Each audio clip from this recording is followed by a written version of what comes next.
Hey guys, I'm going to get in trouble for doing this video, but I'm working on my yard and didn't want to take time to go out into the woods and dress up and all that. So you're getting some of the real life kind of stuff from my life. But I've been going over, the Bible studies and everything, and just trying to make sure I do those while I'm taking care of stuff, trying to get the house more ready for winter, the yard and everything. I'll share a little bit with some scrap wood I brought in, to kind of burn and burning it over in the little burn pile. All the animal cages we've collected. There's Artemis out, an old refrigerator.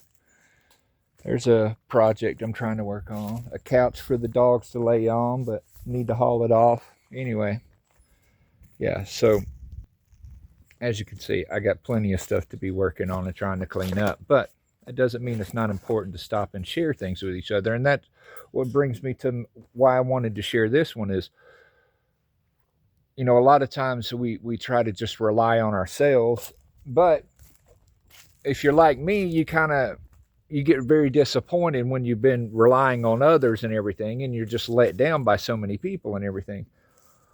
Well, today's lesson, Paul felt the same way.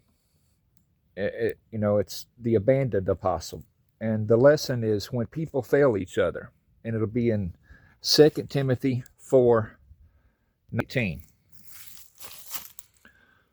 We see there 4:9 through 18. Be diligent to come to me quickly, for Demas has forsaken me, having loved this present world, and has departed for Thessalonica. Crescens for Galatia, Titus for Dalmatia. Only Luke is with me. Get Mark and bring him with you, for he is useful to me for ministry. And Tychicus I have sent to Ephesus. Bring the cloak that I left with Carpus at Troas when you come, and the books, especially the parchments. Alexander the coppersmith did me much harm. May the Lord repay him according to his works. You also must beware of him, for he has greatly resisted our words. At my first defense, no one stood with me, but all forsook me. May it not be charged against him. But the Lord stood with me and strengthened me, so that the message might be preached fully through me, and that all the Gentiles might hear. Also I was delivered out of the mouth of the lion, and the Lord would deliver me from every evil work, and preserve me for his heavenly kingdom. To him be the glory forever and ever. Amen. And we'll kind of go over. As a prisoner in a Roman jail, Paul likely felt disappointment. The apostle was defending himself before a tribunal and could potentially be put to death. Yet of the many people whose lives he had touched, not one was present to support him. Out of all the people and who he was and everything, not one was there to support him, the first time he went to trial. There are plenty of logical reasons to explain why Paul's friends and the converts he had won to the Lord were absent. For example, witnesses in a Roman court were frequently counted as co-conspirators.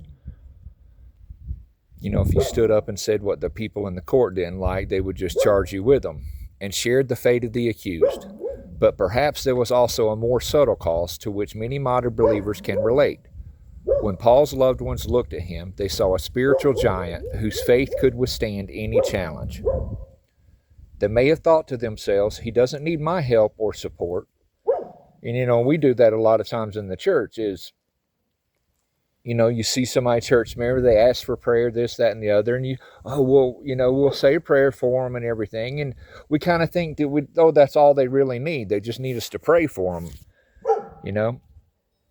And don't we do the same thing when it comes to our pastors, Bible teachers, and other spiritual leaders?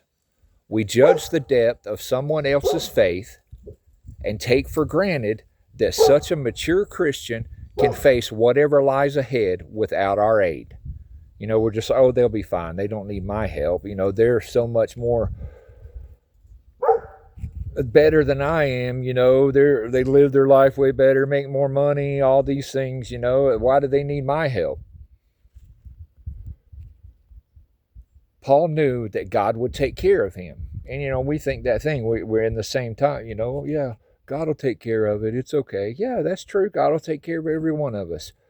I've been up here kind of trying to do everything I can for my family, kind of on my own is the way I used to do things. And now I've come to realize that I can only do what I'm able to do in that time. And that's what the Lord calls us to do, but I'll get back on the point.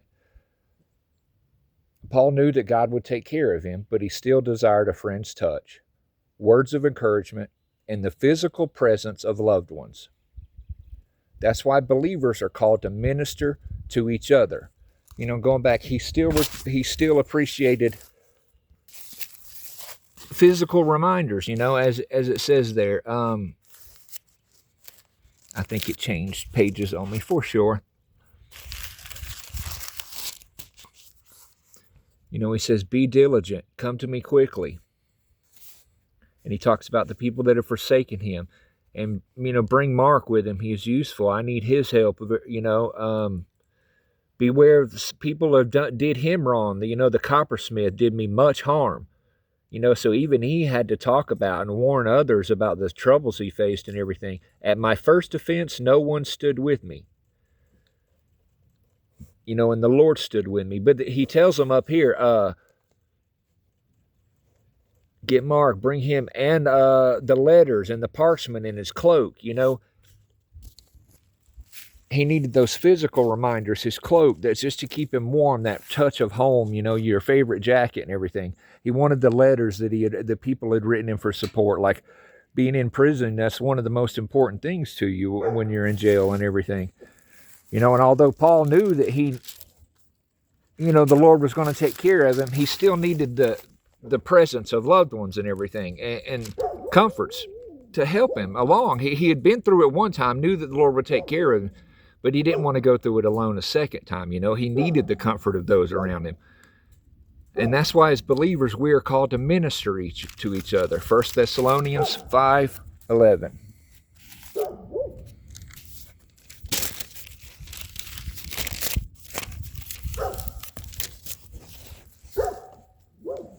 And where we go.